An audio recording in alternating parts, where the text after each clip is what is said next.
Why your high-yield savings account is secretly losing you money. Welcome back to the channel, Financial Warriors. Your bank is advertising a 4.5% high-yield savings account, and you're feeling pretty smart about it. But here's what they're not telling you.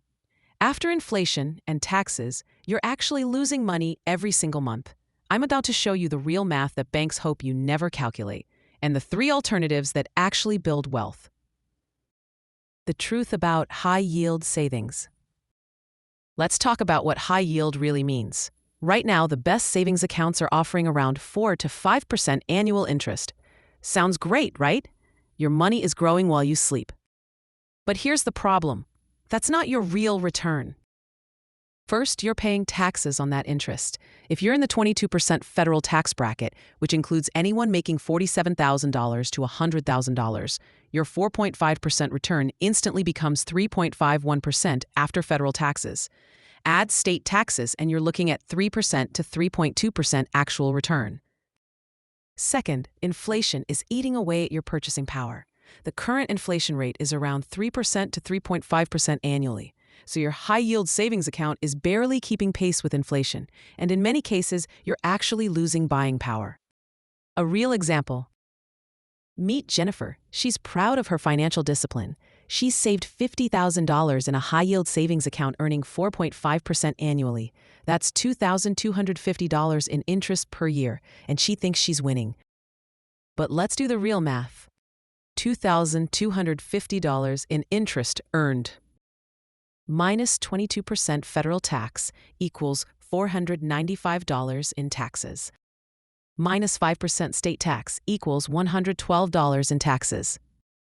After-tax interest equals $1,643. Meanwhile, inflation at 3.5% reduced her purchasing power by $1,750. Jennifer's actual net result? She lost $107 in real buying power while thinking she was earning money. Her $50,000 can now buy what $49,893 could buy last year. Why banks push high-yield savings? Here's what's really happening. Banks advertise high-yield savings accounts because they're extremely profitable for them. They pay you 4.5%, but they're lending that money out at 7% to 8% on personal loans, 6% to 7% on mortgages, and 18% to 25% on credit cards. They want you to think you're getting a great deal, so you'll park large amounts of money with them while they make significantly more money using your deposits. A marketing term, high yield, makes you feel smart and safe. But safe doesn't always mean you're building wealth. The opportunity cost nobody mentions. Here's the biggest problem with keeping too much money in savings: opportunity cost.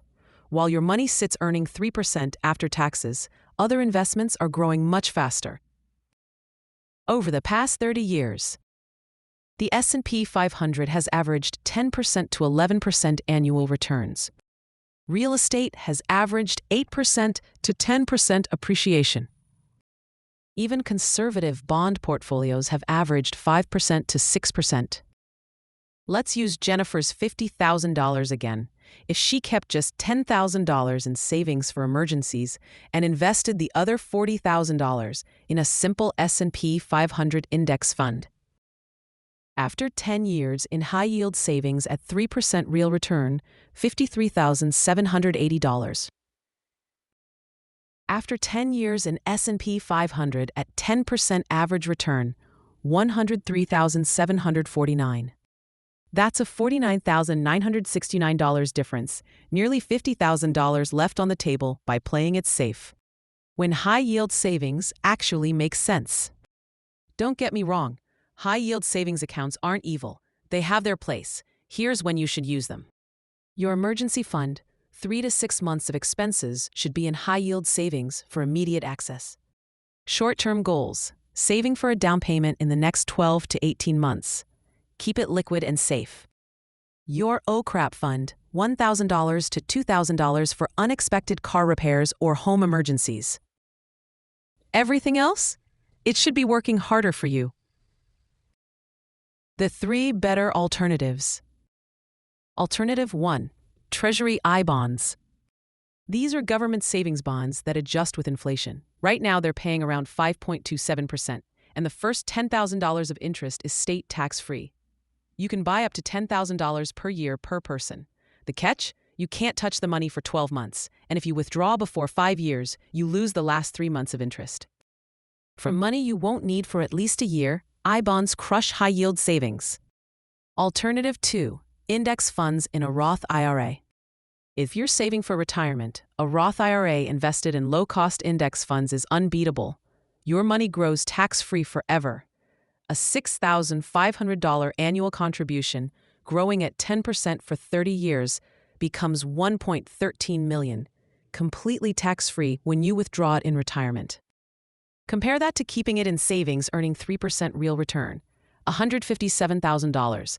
You're leaving nearly $1 million on the table. Alternative 3. Tax-advantaged municipal bonds. For people in higher tax brackets, municipal bonds often beat high-yield savings. They're state and federal tax-free, typically yield 3.5% to 4.5%, and that entire return is yours to keep. For someone in the 32% tax bracket, a 4% municipal bond is equivalent to a 5.88% taxable return. The strategy most people miss. Here's the smart move. Use a tiered approach. Tier 1. Keep 3 to 6 months' expenses in high-yield savings, true emergency fund. Tier 2. Max out tax-advantaged accounts like 401k and Roth IRA with index fund investments. Tier 3. Put additional savings into I-bonds if you won't need it for 12+ months. Tier 4. Taxable brokerage account with diversified index funds for long-term wealth building. Tier 5. High-yield savings for short-term goals under 18 months. Most people do the opposite. They keep everything in savings, miss out on tax advantages, and wonder why they're not building wealth. The real numbers over time. Let's look at 3 people who each save $500 per month for 20 years. Person A keeps everything in high-yield savings at 3% real return. Total after 20 years, $164,060. Person B keeps $5,000 emergency fund in savings, invests the rest in index funds at 10% return. Total after 20 years, $382,848. Person C maximizes strategy with Roth IRA, I-bonds, and index funds at blended 9% return. Total after 20 years, $341,000 with significant tax advantages. The difference between Person A and Person B is $218,788. That's the cost of playing it too safe. What you should do right now: stop treating your high-yield savings account like an investment. It's a parking spot for money you need soon, not a wealth-building tool. Run your own numbers. Calculate your after-tax return, subtract inflation, and see if you're actually making money or losing buying power. Keep your emergency fund in high-yield savings. That's smart, but everything else should be working harder. Open a Roth IRA if you don't have one. Even $100 per month invested for 30 years at 10% becomes $227,000 tax-free. Consider I-bonds for medium-term savings you won't touch for at least a year. That's all for today. If you found this valuable, hit that like button, subscribe, and ring the notification bell.